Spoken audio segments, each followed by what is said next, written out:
Hello, good afternoon. Today, our guest is the provocative Jared Taylor, and we're going to be talking about race in America. Hello, Jared. How are you doing? I'm doing very well. Thank you for inviting me on your program. It's great to be here, Jared. Jared, some years ago, you wrote an article praising Charles Murray, but in that article, there was an interesting hyperlink that was linked to a column you wrote some time ago on the founding fathers, and I'm going to bring it up now. I will be sharing the name of this article. It wasn't a column, it was an article published by the National Policy Institute, and it is titled What the Founding Fathers Really Thought About Race, the White Yes. Consciousness of US Statesmen. But before we delve into the meat of the matter, I have two questions to pose. Question one, what is a white nationalist? And question two, what is a white supremacist? A white supremacist is Yeah, presumably someone who thinks that white people are superior to all other people and who thinks that white people should rule over people of other races. There were such people in the past, but I know of no one who really fits that description now. I don't know anyone. I have a fairly large circle of people who are described as white nationalists or white advocates. None of them wants to rule over people of other races. What white consciousness means today is for whites to be left alone so as to pursue their own destiny, free of the presence of others who may have other ideas and who may be pursuing other destinies. As for a white nationalist, I don't use that term to describe myself. I call myself a race realist and a white advocate. But a white nationalist would generally be someone who wants to live in a nation that is overwhelmingly white, perhaps exclusively white. That would be my definition of a white nationalist. Again, a white supremacist, I think that term should be abandoned. It's a historical term. For those colonists who went to Africa or Asia who believed that the white civilization was superior and that white people were doing non-whites a great service by colonizing them and ruling over them, those people can legitimately be called white supremacists. I think there are no such people today. all right. Brilliant response. I have read several white nationalist publications. The writers are often erudite, but our positions diverge. I'm a libertarian. However, even though I am a libertarian, I am a Western supremacist. I do believe that Western culture is most conducive to the bourgeois lifestyle. So I'm a fan of people like David Landes, Ricardo, Duchenne, etc., etc. Western civilization is individualistic. Individualism is a robust predictor of financial literacy, philanthropy, institutional quality, economic growth, and innovation. Western civilization was also the first civilization to approach the future in an evolutionary sense. The idea of progress emerged in the West. So I am pro-West. Furthermore, on average, based on a number of studies, the colonialism effects have been rather mixed. And several studies paint colonialism in a positive light, studies done by really esteemed scholars. So I'm not a racialist, but I have no problem with Western philosophy or Westerners ruling the world. They created the bourgeois society, and we love the bourgeois society. And that's why people endanger their security to migrate to England and other parts of Europe. Yes, yes. Um, well, the whole question of colonization is a very interesting and vexed one. And it would be a mistake to lump all forms of colonization into just one basket. For example, the colonization of the United States by large numbers of whites. That's very different from the Latin American colonization of Latin America with small numbers of whites. Likewise, the colonization of Algeria by France was very different from the colonization of Senegal or Chad or Niger by France. So there are many different variations. Likewise, the colonization of the Congo by the king of the Belgians, that again was a very different undertaking. And when I was younger, I had absorbed the general liberal view that colonization was nothing more than exploitation. And when I was 19 years old, I was vagabonding around West Africa. And I had been in Ivory Coast, which is doing quite well. And then I went to Liberia, and the contrast was remarkable. The roads were bad, the people were dressed badly, houses were tumbled down. And so, as a young man, I went to Monrovia, the capital, and I went to the university. And I asked one of the students there, why is there such a difference? And the student replied, oh, the answer to that question is very simple. We did not have the benefit of being colonized by white people the way Ivory Coast did. And to me at that time, that was a very shocking thing. But I have now gathered a much more, I think, nuanced and mature view of colonization. And in many respects, colonization did contribute very important aspects to the countries that were colonized. But I'm not sure that's the subject of our conversation today. No, not at all. But Yes. white nationalists and white supremacists are usually lumped together. Yes. People accuse white nationalists of promoting Western supremacy, and that's not the case because I have often at I often attack white nationalists for not talking about the virtues of Western civilization enough. These That's some right. of these people promote third worldism. There's a brilliant article by somebody who writes for Countercurrent saying that the dissident right should stop endorsing third worldism.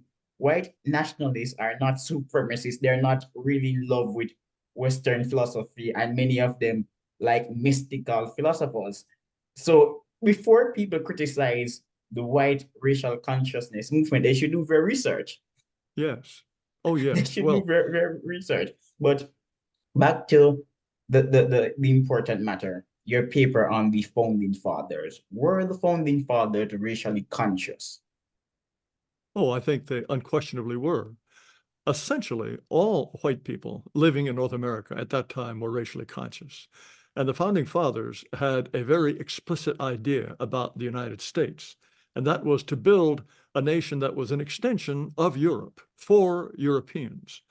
In fact, Thomas Jefferson had the extraordinary idea that whites were going to populate all of North and South America to the exclusion of everyone else. Now, what he planned to do with all of the people who were living in North and South America before white people got here, I don't know. But this was his vision of the future of the United States.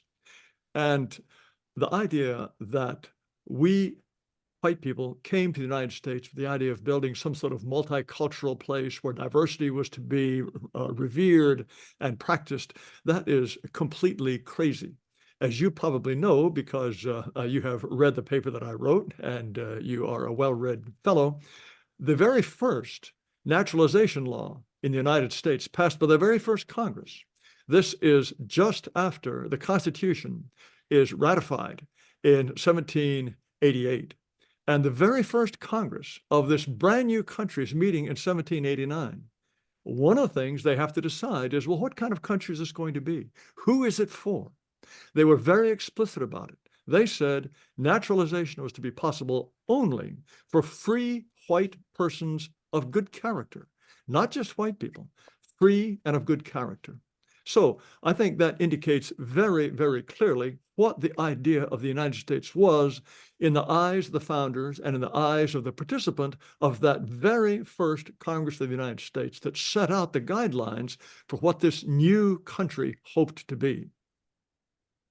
So the founding fathers, therefore, were race realists because I have read some of their writings, and when I do so, there's often the contradiction, the tension in these writings, because on one side of the spectrum, their ideas are liberal. Compared to other parts of the world, these men are liberals. But on the other side of the spectrum, they're cognizant of racial differences. And you Yes. quote an important snippet from Benjamin Franklin. So Benjamin Franklin is often seen by historians as one of the liberals of his time. And this is what Benjamin Franklin wrote. The number of purely white people in the world is proportionably very small. I could wish their numbers were increased, but perhaps I am partial to the complexion of my country, for such kind of partiality is natural to mankind. This is your argument. Franklin therefore opposed bringing more blacks to the United States. Why increase the sons of Africa by planting them in America? What Yes. provoked this opposition to the Africanization of America? It was racial consciousness, the desire to have a white country for white people. And as you know, right from the time of the founding of the United States, even at the time of the drafting of the Constitution, the question of slavery was a very, very difficult one.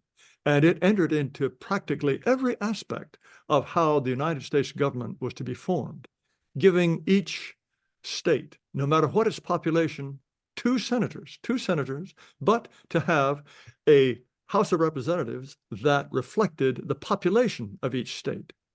And of course, the southern states wanted their slaves to be counted for representational purposes because that would increase their power in the Congress. But it was the northern states who said, no, no, no. You may count them only as 3/5 of a person because, yes, they are people, but they don't vote. They don't participate in the government. And so it was the northern abolition-minded states that considered black slaves for census purposes, or for at least for congressional distribution purposes, 3/5 of a person. But the whole issue of whether or not the slave trade was to continue, as I'm sure you know, there is a provision in the Constitution that abolishes the slave trade after 20 years, because there were many people in the United States, North and South, who thought that it would be a very difficult thing to abolish slavery now. What would we do with all of these free black people? But at the same time, they did not want any more Africans being brought across the Atlantic to the United States, because the idea of going out and catching people, bringing them against their will across the ocean to a foreign land, a foreign language, foreign religions, this was loathsome and repulsive to many whites, North and South. Of course, there were a certain number of Southerners who wanted to continue the slave trade. And if the Confederate States of America had succeeded in becoming independent from the United States after the American Civil War, there is a possibility that the Confederacy might have reopened the slave trade, although even at that time in the Confederacy, there was a considerable opposition to this. But yes, the people who founded the United States did not want to share it with any other racial group. There were, of course, American Indians who were already here, but they were not considered true Americans. As a matter of fact, American Indians, did not get across the board citizenship in the United States until 1926. There were certain Indians who had gotten off of reservations, who were living as essentially as white people in cities or in towns, who were treated as white and who did have voting rights. But the idea of American Indians being fully participating citizens of the United States, that was not completely recognized until the 1920s. And of course, as you no doubt know, until 1965, the United States had an immigration policy that was specifically designed to keep the country European. The idea was to maintain the proportions of Europeans as they were, I believe, at the time of the 1890 census, if I'm not mistaken. In any case, it was up until then that the United States not only considered itself to be fundamentally a European nation, populated by Europeans, with a European culture, and destined to be European forever. That was essentially taken for granted. And even at the time of the Immigration Act of 1965, this was presented to the American Congress as something that would not really change the mix of immigrants coming to the United States, not a great deal. It would not upset the racial balance. If at that time you had told the American congressmen and the American senators, you realize if you pass this bill, then in 70 or 80 years, whites will be a minority in the United States. And that, of course, is what is projected today. They would have said, absolutely not. I'm sure they never would have voted such a thing. So Americans as a whole, certainly white Americans, have never asked, do you wish to become a minority in the United States? Now, so many white Americans have been propagandized and browbeaten and, in effect, bullied into thinking that it is somehow wrong to prefer to live among white people. So I don't know how many white people would say, well, let's go ahead and become a minority anyway. But I can assure you, a great many white people do not want to become minorities. And yet, that is the kind of policy that we set in motion in 1965. And for anyone to stand up and say, well, no, we liked America the way it was, that is considered white supremacy, that is considered hatred, that is considered absolutely beyond the pale. And it is because I say such things that I cannot have a YouTube channel or a PayPal account or an Instagram account or even a Twitter account, despite the fact that Elon Musk has issued or says he has issued amnesties for all the people who were kicked off Twitter before he came along. In any Okay. case, there's no question at all. Americans traditionally considered the United States a European country, and they expected it to remain that way forever. Mm. Well, it's interesting that you reference Elon Musk and being canceled because usually when I converse with mainstream associates via email, I reassure them that cancel culture is not my problem because I am Black and it doesn't apply to me. I let them know that based on the philosophy of wokeness, I can do what I want. No, Well, I tell them that. well, there are certain limits. I believe, well, for example, uh, I have forgotten now the name of the website. It was something like Black Soldier. And it was a website dedicated to celebrating every time Black people committed a violent crime against white people. They thought that this was an appropriate payback for all of the crimes of white people against Blacks throughout the centuries. And their website was taken down by their server. If you try to go to it now, it will say that it violated WordPress's terms of agreement, and so you cannot go to that website now. So it does occasionally happen when Blacks are shut up in the same way that people like me are shut up. I think that is a terrible mistake. If that is these people's view, I think they should be absolutely allowed to express that view. The only First Amendment obstacle to talking about violence is to instigate immediate violence against a specific person that is likely to be acted upon and to cause danger or harm to someone. That is the First Amendment test, and I believe that is the test that should be applied to the internet as well as to any kind of First Amendment ruling on permitted free speech in the United States. But no, Black people are not 100% immune. Yes. Jared, Yes. Thomas Jefferson was an erudite man. I respect his mind. And I do get the impression that in his writings, there is a strain of pity for Blacks. Were men like Thomas Jefferson race realists out of pity? Did they assume that Blacks were not a good fit for Western civilization? Those are two different questions. I believe they did not think that Blacks, on the whole, were fit candidates for life in a society that was based on Western civilization and that was founded by and for white people. Uh, I think that race is a fundamental dividing line, and I don't want East Asians in large numbers in my country, even though in many respects they can be described as objectively superior to to white people. So I think in the case of Thomas Jefferson, yes, he did write in a way that could be described as pitying. At the same time, he did not assert racial differences in intelligence. He said it appears from the evidence, or something. I'm paraphrasing now. He said it certainly appears that on average that Blacks are not capable of attaining the intellectual levels of white people. But the question of pity, I'm not sure that's really a relevant one. Whether one admires people, pities them, hates them, that really should not be an essential part of our decision of how to deal with them. I think that we deal with people on the basis of what is good, mutually good, what is good for us, what does not harm others. Pity, I think, can lead us into very non-productive directions. For example, I believe that the American welfare state was propounded by people who took pity on people who were poor and who took pity specifically on Black people, single mothers, for example. The idea was to help them.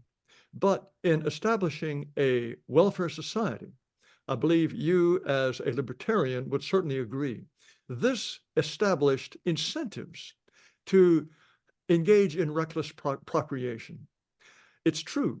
In the old days, before any kind of social support for a single mother, if a woman got pregnant and had a child all by herself, she was in a very difficult situation.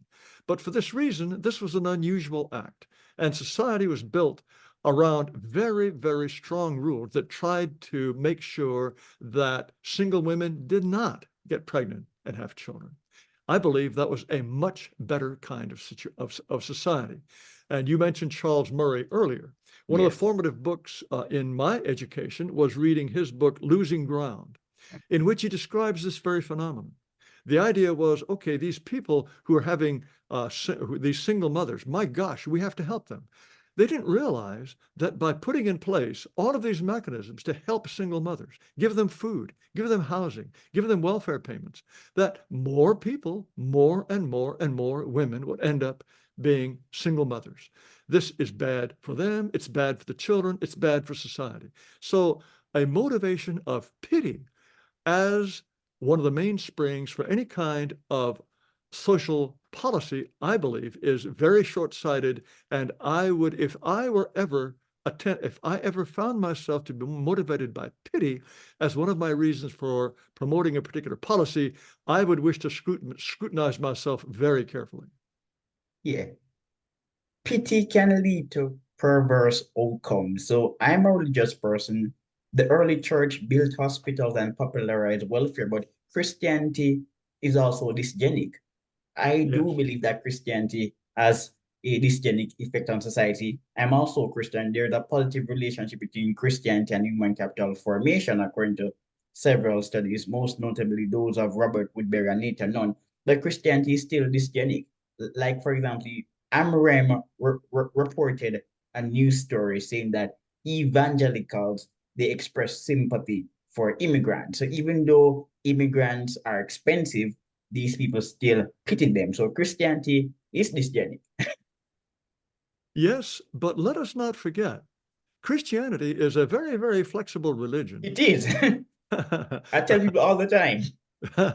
Yes, let us not forget that in the 1920s, for example, at the height of the the eugenic movement in the United States was vastly more Christian than it is today. Christians, those who are explicitly Christians in the United States, probably have less political power than at any time since the founding of the United States. Likewise, the people who were Christians, the white supremacists, the literal white supremacists, who went all around the world colonizing the third world, these people likewise were, of course, it makes no sense to call it the third world at the time because there wasn't capitalism and communism, but colonizing the less developed world. Those people likewise were Christian. And many people who are race realist or who are advocates for white people, they criticize Christianity because they say Christianity removes all racial distinctions. Well, I don't think it does. The Confederates who fought to defend slavery in the South of the United States, they were very, very deeply believing, Bible-believing Christians. So when people say that Christianity is perhaps the root of the denaturing of whites and of their unwillingness to stand up for themselves, I disagree with that view. I believe that interpretations of Christianity and also the people who run the churches, they have been corrupted in exactly the same way as the media, the universities, politicians, culture. It's all part of an enormous phenomenon that is even more powerful than religion. Yeah, that's a plausible opinion. Let me explain why I'm saying so. Because if you read the Bible carefully, it's obvious that the God of the Bible does not support interracial relationships. It certainly That, doesn't encourage them. no, No, they're not encouraged. And one no. distinguished scholar, no disease, he was affiliated to the Mises Institute. He said that Christianity enables inequality because there's even inequality in heaven. Yes. I have a problem pronouncing his name. His name was Eric Ledin. I'm not Hmm. European, but he was really brilliant and famous on the dissident right.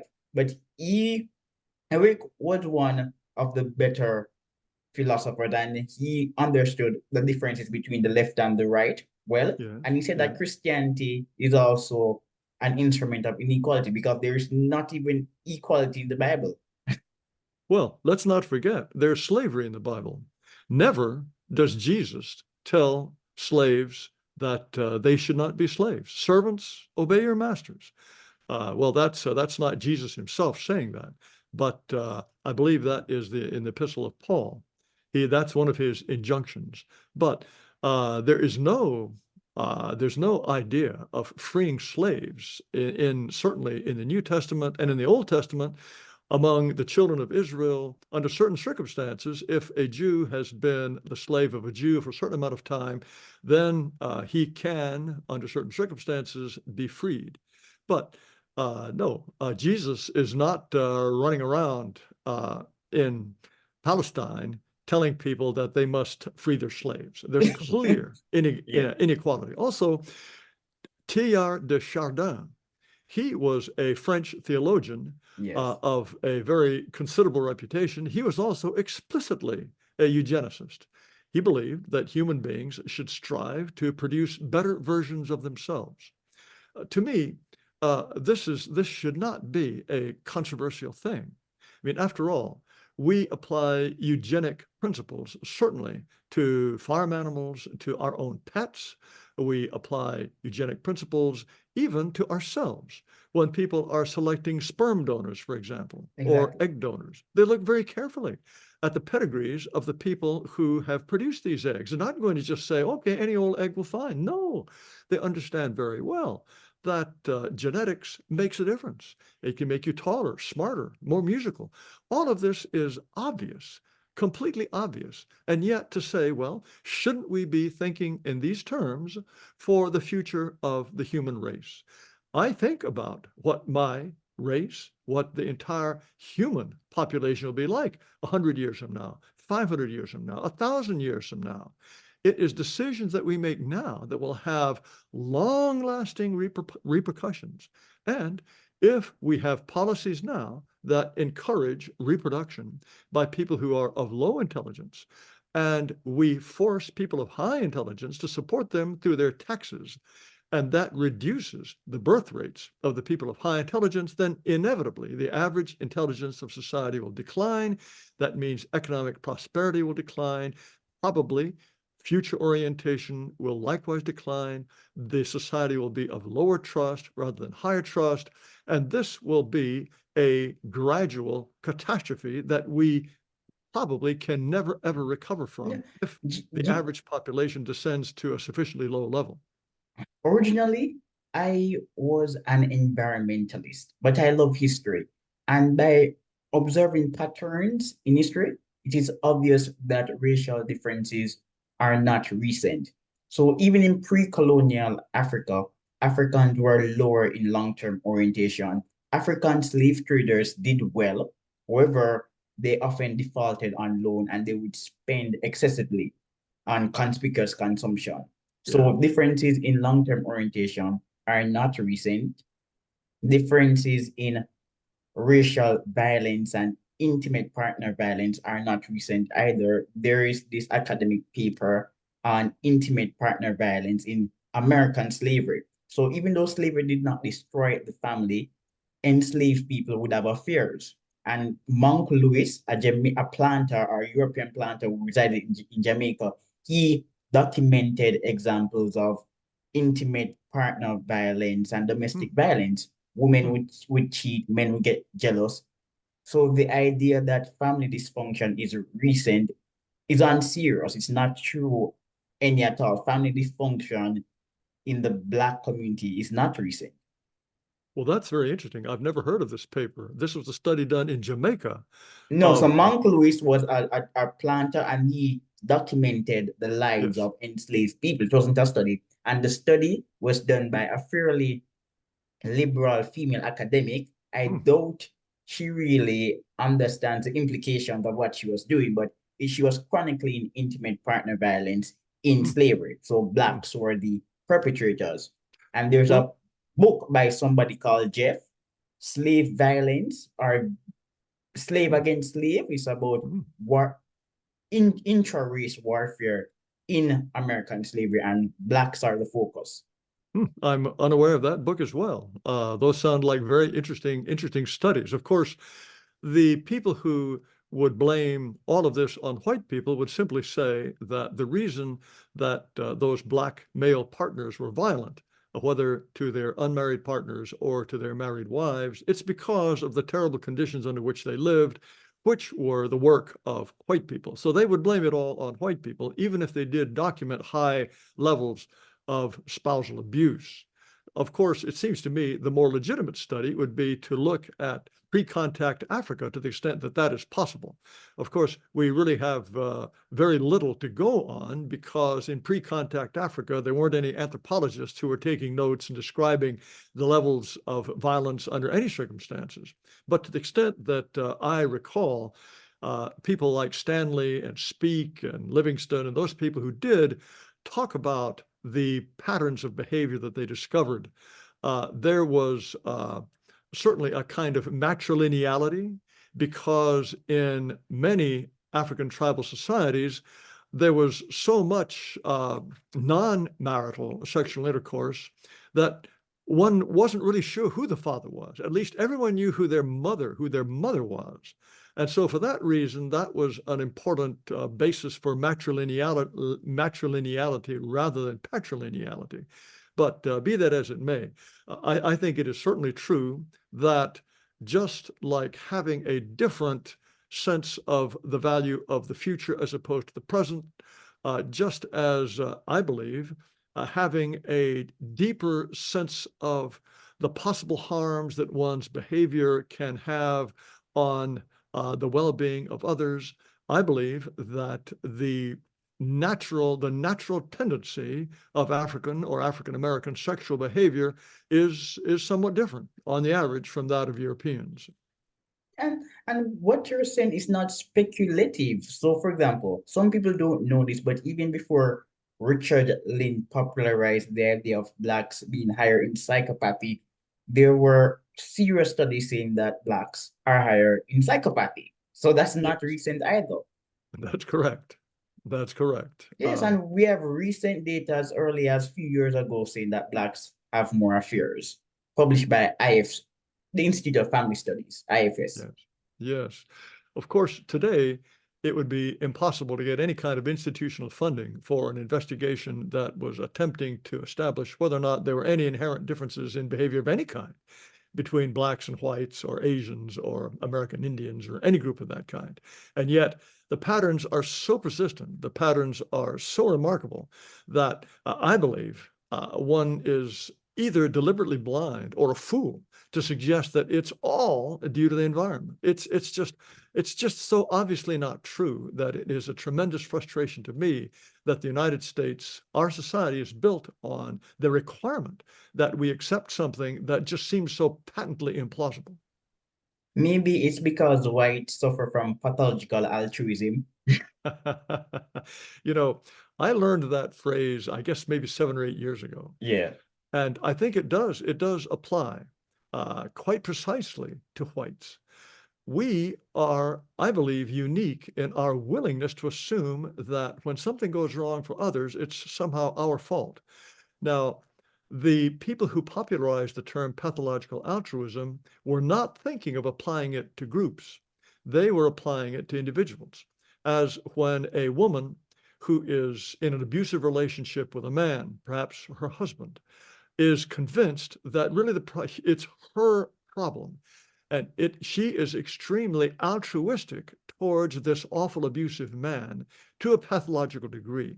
That is the kind of pathological altruism that the people who invented the term were thinking of. Or people, for example, who, and this is often women are the people who the most obvious in the case of individuals, women who take in so many stray cats or dogs that they are unable even to care for them.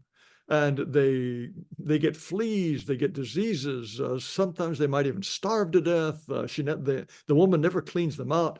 But there are women like this who think that they are being wonderful, and if anything goes wrong for the dogs, they just care so deeply it doesn't matter. So, but yes, I think certainly as a group, whites to a very dangerous degree are inclined to think that if blacks or Hispanics or American Indians are not doing as well as whites, then it's somehow our fault. Yeah, Mr. Taylor, I'm going to Yes. end this and send you another link. All right. Certainly. Yeah, all right.